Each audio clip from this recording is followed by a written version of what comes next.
আসসালামু আলাইকুম এভরিওয়ান, কেমন আছেন আপনারা সবাই? আশা করছি যে যেখানে আছেন ভালো আছেন আর সুস্থ আছেন। আমি আলহামদুলিল্লাহ অনেকটাই ভালো আছি। আরও একটা নতুন ব্লগ ভিডিওতে আপনাদের অনেক স্বাগত, ওয়েলকাম জানাই। আজকের দিনটা হচ্ছে বৃহস্পতিবার আর ঘড়িতে বাজে প্রায় 7টা। আজকে ইচ্ছা করেই ঘুম থেকে উঠেছি, কি জানেন তো, আজকে রান্নার ঝামেলাটা একদমই ছিল না। আর সকালে যে রান্নাটা করি তাড়াহুড়ো করে 9টার মধ্যে কমপ্লিট করার ব্যাপারটাও ছিল না। ভাবলাম একটু বেলা করেই বসাবো।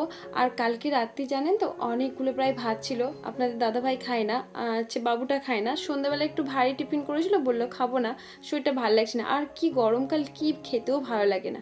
যাই হোক, সেই ভাতগুলোতে কিন্তু আমি রাত্রিতেই জল দিয়ে ঢাকা দিয়ে রেখেছিলাম। তাই ভাবলাম ওটাও আজকে সকাল 10টার সময় খেয়ে নেবো। আর এই গরমে পান্তা ভাত খেতে খুবই ইচ্ছে করেছিল। তো সেই জন্য আমি রান্না আর ঝামেলার দিকে যাই না। বাসি কাজও প্রায় কমপ্লিট করতেও পারি না। সকালবেলা ঘুম ছেড়েই মানে চেঞ্জ হয়েই ফ্রেশ হয়ে নিয়ে আমি কিন্তু ছাদে ছুটেছি। রাত্রিতে প্রচুর ঝড় বৃষ্টি হয়েছে, সেই জন্য ভাবলাম কিছু গাছ রিপোর্টিং করার ব্যাপার আছে আর কিছু কিছু গাছ মাটি দেওয়ার ব্যাপার আছে। আজকে পুরো সকালটাই কিন্তু আমি ছাদে কাটিয়েছি। কি জানেন তো, কতগুলো গাছ দেখলাম আমাকে প্রকৃতি উপহার দিয়েছে। ছোট ছোট গাছ কোথা থেকে চারা হয়ে, মানে ওই গাছগুলো আমার অন্য সাইডে আছে, কিভাবে তার বীজ হয়ে গিয়ে এই যে দেখতে পাচ্ছেন, এটা নয়নতারা গাছ। পাশে কিন্তু নয়নতারা একদমই নেই, কিভাবে এখানে আমার একটা চারা হয়েছে। আর কয়েকদিনই ভাবলাম আমি সরিয়ে নেব ওখান থেকে, রিপোর্টিং করে একটা সুন্দর জায়গায় লাগাবো। যতক্ষণ না বৃষ্টি একদম ঝমঝমে বৃষ্টি না হচ্ছে ততক্ষণ তো করতে পারছি না, শেকড় ছিঁড়ে যাবে মাটি শক্ত থাকার কারণে। তো অনেকগুলো গাছই প্রায় রিপোর্টিং করেছি আমি। আর কয়েকগুলো গাছ আমি নার্সারি থেকেও নিয়েছিলাম। সেখানের গাছগুলো কিন্তু আমি আমার পরিবেশে অ্যাডজাস্ট করার জন্য আমি কিন্তু ওগুলোকে আমি টবে লাগাই না। আজকে ভাবলাম যেহেতু বৃষ্টি হয়েছে, বেশ মেঘছায়া থাকবে, ছাদে মানে সময় ধরে আমি কাজ করতে পারবো। আর কি জানেন তো, সকাল 7টা থেকেই কিন্তু ছাদে প্রচুর রোদ্দুর থাকে, প্লাস ছাদে একটা অনেকটা উষ্ণতা থাকার জন্য শরীর খারাপ হয়ে যায়। তাই বৃষ্টি যেহেতু হয়েছে ওই সময়টা কাজে লাগিলাম, তার সাথে কিন্তু আমার রান্নার ঝামেলাটাও সকালবেলা নেই। তো এই জন্য আমি সকালে মানে সারাক্ষণই ছাদের কাজটাই করেছি। আমার নামতে করতে প্রায় 11:30 বেজে গেছে। কাকা শ্বশুরমশাই এসে আসলো, আমাকে কিছু হেল্প করেছে। কতগুলো রিপোর্টিং করানো গাছ ছিল দেখতে পাচ্ছেন, সবগুলো কিন্তু টবে লাগিয়ে ফেলেছি। আর কি জানেন তো, সবগুলো কাজগুলো কিন্তু আমি একদমই কিন্তু ওই ক্যামেরা শ্যুট করে করতে পারি না। ভাবলাম ক্যামেরা শ্যুট করব। আমার মনে হয় ক্যামেরা শ্যুট করে যে সব কাজগুলো আমি করতে যাব সেটা একটা অনেকটা সময় লাগে। সেই কারণে আমি না ক্যামেরা শ্যুট করে না, জাস্ট আপনাদের সাথে প্রথমটা শুরু করেছি, তারপর যেগুলো শেষ লাগানো হয়ে গেছে কমপ্লিট সেগুলো আপনাদের দেখাচ্ছি। এখানে জবা গাছগুলো প্রায় নষ্ট হয়ে যায়, সেগুলোকে কিছু কাটিং করেছি, তারপর বড় বাস্কেটে লাগিয়ে দিয়েছি। আর এই সব গাছগুলো কিন্তু আমি সব রিপোর্টিং করেছি, সব টব চেঞ্জ করেছি, প্লাস আবার কিছু কিছু যেগুলো আমার লাগানো বাকি ছিল টবে সেগুলো লাগিয়েছি।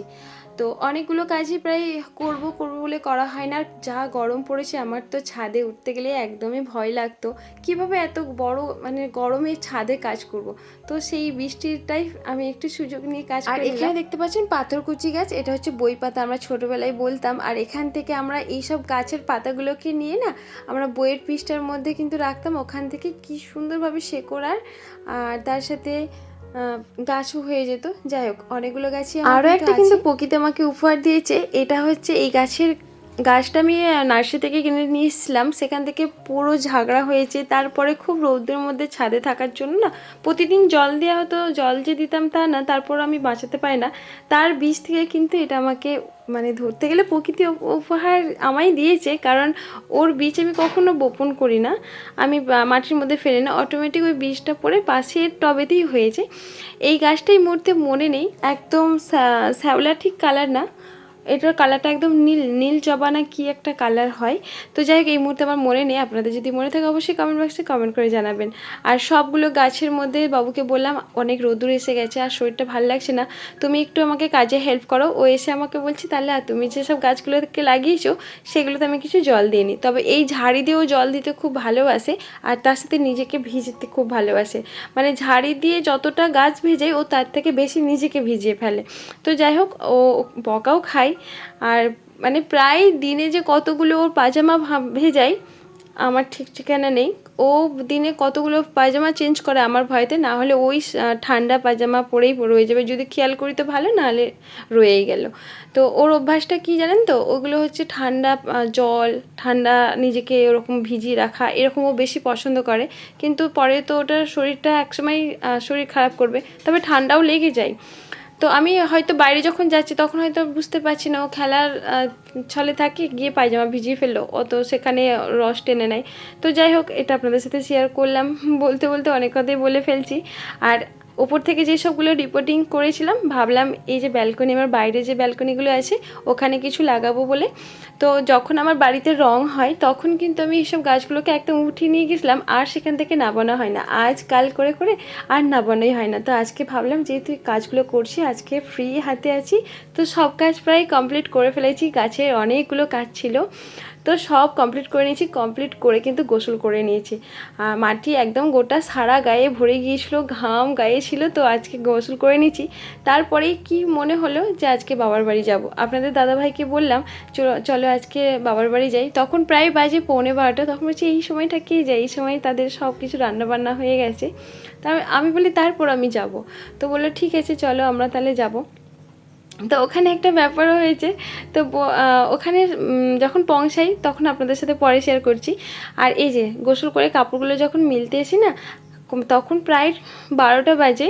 বা ছাদে গিয়ে দেখছি এত সুন্দরভাবে ফুলগুলো ফুটে উঠেছে। সকালে যখন আপনাদের সাথে ভিডিও শেয়ার করেছিলাম, এই ভিডিওর মধ্যে কিন্তু তখন দেখলাম সব কুড়ি হয়ে সেই সবে কিছু ফুটছে, আর 12টার সময় দেখছি খুব সুন্দর করে ফুটে উঠেছে, তাই আপনাদের সাথে একটু শেয়ার করে নিলাম। এই যে তারপরও কিন্তু সব কথাবার্তা ঠিক করে বেরিয়ে পড়েছি। আর এখানে আপনাদের সাথে একটা জিনিসই শেয়ার করতে চাইছি, আপনার ভাইয়াও কিন্তু পরেছে পিঙ্ক, ছেলেও পরেছে ডিপ পিঙ্ক, আর আমার যে বোরখাটাও ছিল পিঙ্ক কালারের মধ্যে, সব কিন্তু ম্যাচিং হয়ে গেছে। আর এখানে আপনাদের ভাইয়া এসে মত চেঞ্জ, কিছুদিন আগে বাবুর জন্য একটা জামা নিয়েছিলাম, সেটা ছোট হওয়ার কারণে আমি বললাম ওটা আমি চেঞ্জ করব। আর ওখানে গিয়ে আপনাদের ভাইয়ার একটা জামা খুব পছন্দ হয়ে যায়, ফুল স্লিভের জামার ওনার ছিল না, কারণ যখন বাইরে কলকাতায় কাজে যায় না, হাতটা খুবই ডার্ক হয়ে যায়। তো আমি বলেছিলাম ফুল স্লিভ নেবে, আর এখানে এই কালারটা খুব পছন্দ হয়ে গেছে, তো নিয়ে ফেলেছে। আর বাবুও নিয়েছে আর ও নিয়েছে, তো দুইজনের প্রায় একজনের মাস্টার ইয়েলো আর লাল, আর ছেলেটার হচ্ছে হালকা ইয়েলো ছিল।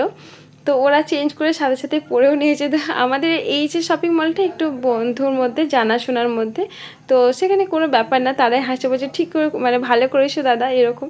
তো আমি বললাম তোমরা সবাই ইয়েলো হয়ে গেলে আমি পিঙ্ক, তাহলে আমাকে একটা কিনে দাও। বলছে পরে কিনবে। তো যাই হোক, আমি একটু মজা করছিলাম। আর আমার যেহেতু বিজনেসের, সেখান থেকে আমার মনে হয় না আমি বাইরে কোথাও নেব। বাইরে নিতে গেলে না প্রচুর আমার মনে হয় বেশি দাম, অনেকটা দাম। আর যাই হোক এইসব অন্য ব্যাপার। আর এই যে বাবার বাড়ি থেকে যাওয়ার জন্য মায়ের জন্য কিছু আম, কিছু ফল, লিচু নিয়ে নিলাম। আর এরপর হচ্ছে রেলগেট। এই যে আমাদের এই রেলগেটটার কাজটাই, যদি একবার গেট পড়ে সহজে কিন্তু গেট ওঠে না।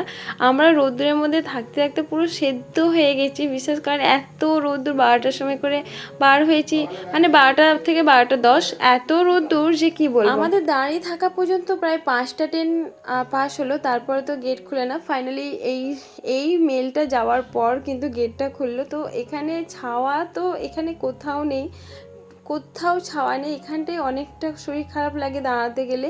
তো যখন ফাঁকা থাকে না তখন মনে হয় যেন কি আরাম।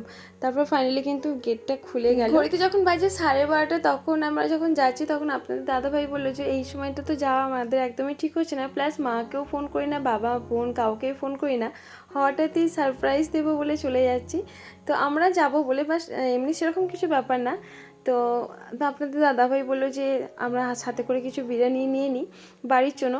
তো ওখানে আপনাদের দাদাভাই কিছু বিরিয়ানি নিয়েছে। আর এখানে বাবা ফোন করে বলেছিল যে বাবার যে এলইডি লাইটগুলো যেগুলো রুমের মধ্যে আছে, সেটার মধ্যে একটা নষ্ট হয়ে গেছে।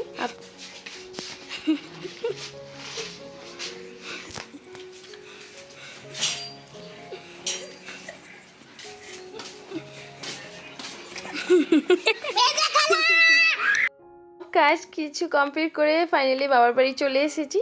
আর এখানে দেখেই তো পুচকুটার সঙ্গে দেখা, এটা হচ্ছে আমার বোনের ছোট ছেলে। কাউকে যেহেতু বলে আসি না, এসে দেখছি আব্বাজি কার সাথে কথা বলছে ফোনে, আর মা সেই সবে খেয়ে বিছানায় পেট ফেলতে গেছে। আর এদিকে বোনকে বলছে আমি তোকে ফোন করে বললাম যে আমি আসবো বলে, তুই আমাকে তাড়াতাড়ি খেতে দে, দুপুর হয়ে গেছে, অনেক খিদে পেয়েছে। মানে ফটো তুলে বোন এদিকে অনেক হাসে যে আমি তোকে ফোন করেছিলাম, তুই কেন ভুলে গেলি যে আমি যাচ্ছি। তখন বলছে কোথায় ফোন করেছো, রেকর্ডেডটা দেখা। ও কিন্তু ফোনটা গিয়ে রেকর্ডেডটা খুঁজে বার করছে, সেই জন্য হাসছে। আর এদিকে বাবাকে দেখছি, আমি আব্বাজি বলি, আব্বাজিকে দেখছি মানে উনি জামাতে যাবে বলে দেখছি বেরিয়ে পড়েছে। তো যাই হোক, আপনাদের সাথে অনেক কথাই শেয়ার করলাম সকাল থেকে আজ বিকাল পর্যন্ত আমি কি কি করেছি সব কিছু শেয়ার করলাম। আমার ভিডিওটা যদি আপনাদের ভালো লাগে থাকে অবশ্যই আপনারা একটি লাইক আর একটি কমেন্ট করতে একদমই ভুলবেন না। আর এখানে আপনাদের দাদাভাই এই যে এলইডি লাইটটা লাগিয়ে দিচ্ছে। আর হ্যাঁ বন্ধুরা, আপনাদের সাথে কিছু আমার কথা শেয়ার করার আছে। কিছুদিন 2 দিন হলো আমি আপনাদের ভিডিও সেরকমভাবে দেখতে পাচ্ছি না, কিছু দেখছি আবার কিছু দেখতে পাচ্ছি না কিছু মানুষের। তো তোমরা রাগ করো না, অবশ্যই পাশে আছি। আচ্ছা, এখানেই শেষ করলাম, আবার দেখাবে। আল্লাহ হাফেজ।